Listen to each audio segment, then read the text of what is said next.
بسم الله الرحمن الرحیم۔ اعوذ باللہ من الشیطان الرجیم، بسم اللہ الرحمن الرحیم۔ تمام طلباء و طالبات کو السلام علیکم ورحمۃ اللہ وبرکاتہ۔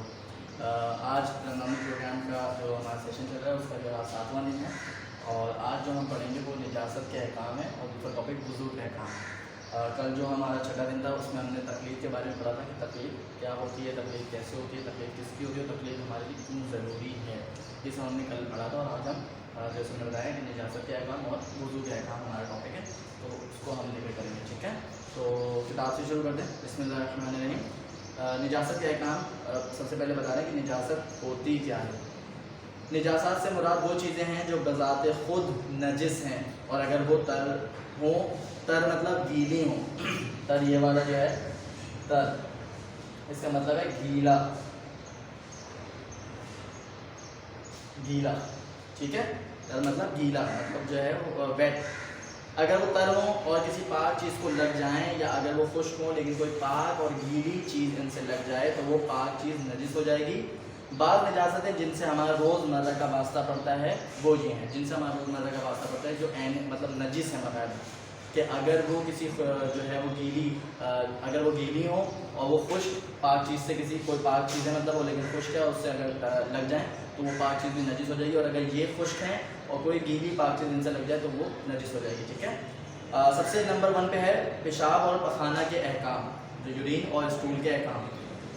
انسان اور ہر وہ حیوان جس کا گوشت کھانا حرام ہے اور وہ خون جہندہ رکھتا ہو، یعنی اگر اس کو ذبح کریں تو خون دھار مار کر نکلے تو اس کا پیشاب اور پخانہ نجس ہے، لیکن وہ چھوٹے حیوانات جو گوشت نہیں رکھتے ہیں جیسے مچھر و مکھی وغیرہ، ان کا فضلہ پاک ہے۔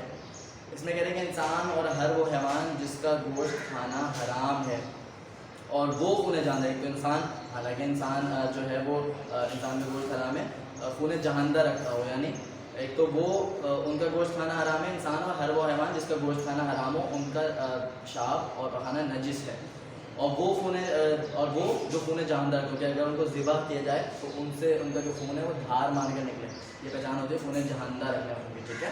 تو ان کا پیشاب اور پخانہ نجس ہے، لیکن وہ چھوٹے حیوانات جو گوشت نہیں رکھتے، مچھر ہو گیا، مکھی ہو گیا، ان کا جو اسٹول ہوتا ہے، ان کا جو پخانہ ہوتا ہے، جو فضلہ ہوتا ہے وہ پاک ہوتا ہے، ٹھیک ہے۔ نمبر 1 پیشاب اور پخانے کے احکام، یہ نجس جو چیزیں بتائی ہیں۔ اس کے بعد ہے مردار کے احکام۔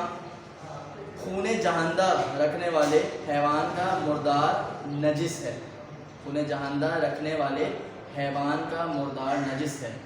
اگر کوئی ایسا جانور ہے جو خون جہندہ رکھتا ہو، مثلا جیسے گائے ہے یا کتا ہے، اور کتا تو ویسے بھی اس کا تو گوشت بھی حرام ہے، جیسے گائے بھی ہے تو اگر خون جہندہ رکھنا ہے اس کا حیوان کا مردار اگر وہ مرا ہوا ہے تو وہ نجس ہے، اور مچھلیاں ان میں شامل نہیں ہیں۔ اسی طرح مردار حیوان کے وہ اجزاء پاک ہیں جن میں روح نہیں ہوتی۔ اگر جیسے کوئی مردار وہ ہے حیوان ہے کہ وہ اس کے وہ اجزاء پاک ہیں جن میں روح نہیں ہوتی، جیسے بال اس کے نجس نہیں ہیں، دانت اس کے نجس نہیں ہیں، ناخن وغیرہ، بشرطے کہ وہ حیوان کتا یا خنزیر ہو، کتا یا خنزیر اگر ہیں تو وہ تو نجس ہی ہیں۔ اس کے علاوہ اگر کوئی ایسا جانور ہے جو خون جہندہ رکھتا ہو تو اس کی یہ چیزیں پاک ہیں جن میں ان کی روح نہیں ہوتی۔ یہ تھے مردار کے احکام۔ خون کے احکام۔ انسان اور ہر اس حیوان کا خون نجس ہے جو خون جہندہ رکھتے ہیں، جیسے خون جہندہ کا بابا جو لفظ آ رہا ہے، خون جہندہ کی مثال لازمی آپ اپنے ذہنوں میں رکھیں، جہاں بھی خون جہندہ کا لفظ ہے وہ وہی جانور، وہی انسان وہ ہے کہ جس کا خون اچھل کے نکلتا ہے، اگر اس کو ذبح کیا جائے تو دھاڑ مار کے نکلتا ہے۔ انسان اور ہر اس حیوان کا خون نجس ہے جو خون جہندہ رکھتے ہیں۔ جن حیوانوں کا گوشت کھانا حلال ہے اگر انہیں شرعی طریقے سے ذبح کیا جائے اور معمول کے مطابق ان کا خون نکل چکا ہو تو جو خون جسم میں باقی رہ جائے وہ پاک ہے۔ مثال کے طور پہ قربانی کے دوران جب ہم قربانی کرتے ہیں، مثال کے طور پر ہم قربانی کر رہے ہیں تو جیسی گائے مثال کے طور پہ کٹی جب اس کا خون اڑتا ہے تو وہ خون نجس ہے، لیکن اگر مکمل طور پہ خون نکل گیا ہے، سب کچھ بالکل صحیح طور پہ مطلب جتنا خون اس میں تھا وہ نکل چکا، اب جب گائے کاٹتے ہوئے جب گوشت بنا تو اس پہ جو خون نکل گیا وہ پھر نجس نہیں ہے بلکہ وہ پاک ہے، ٹھیک ہے۔ اس کے بعد ہے کتا اور خنزیر کے احکام۔ خنزیر اگر کسی کو نہیں سمجھ میں آیا تو خنزیر کا مطلب ہوتا ہے سور، ٹھیک ہے۔ کتا اور خنزیر سور نجس ہیں یہاں تک کہ ان کے بال، ہڈی، پنجے، ناخن اور رطوبتیں سب نجس ہیں البتہ دریائی کتا و خنزیر پاک ہیں. اس میں جو ہے وہ الگ الگ کیٹیگرائز کیا ہوا ہے.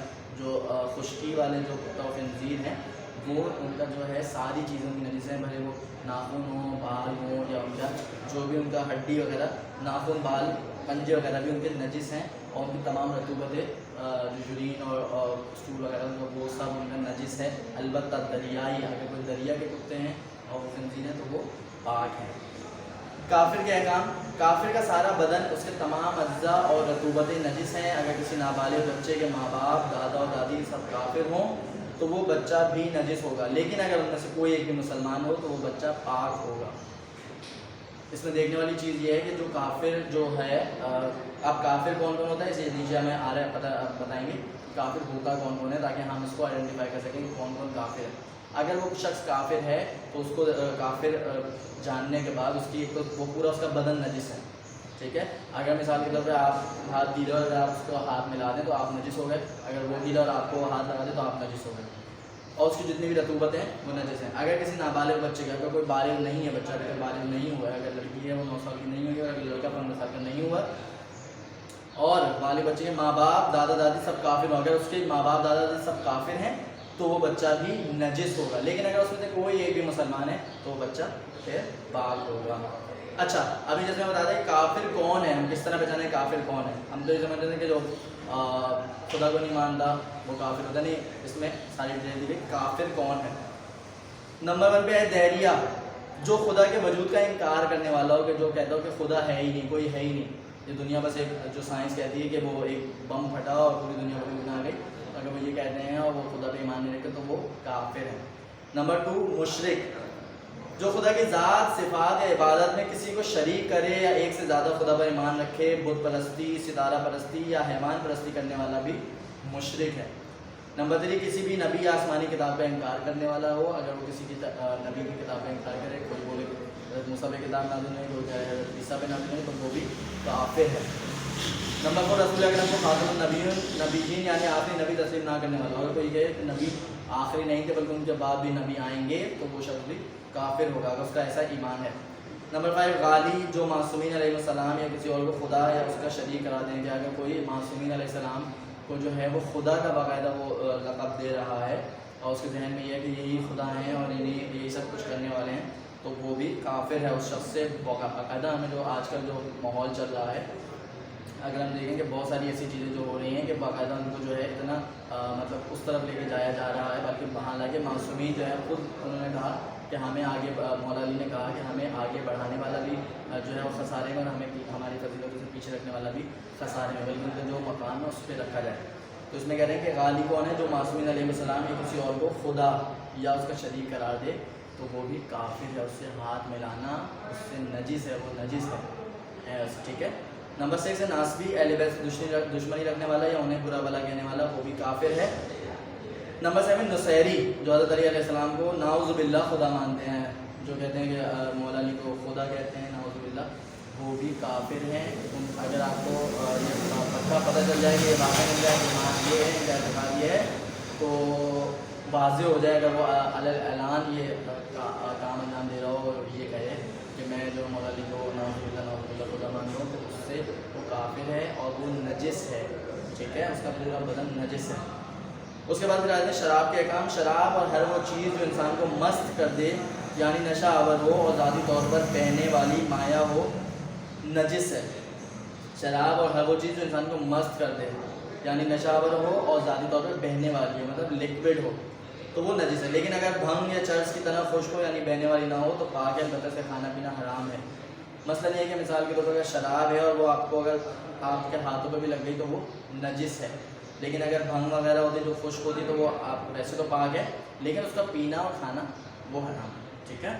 کہیں کوئی سمجھے کہ نہیں وہ جو بھنگ ہونے وہ صحیح ہے, ایسا نہیں ہے, بلکہ جو بھنگ ہے وہ ویسے اس کا جو میٹر ہے وہ پاک ہے, اور لیکن اس کو پینا اور کھانا حرام ہے. نجاست ثابت ہونے کے طریقے, کہ کیا طریقے ہیں کہ نجاست ثابت ہو جائے.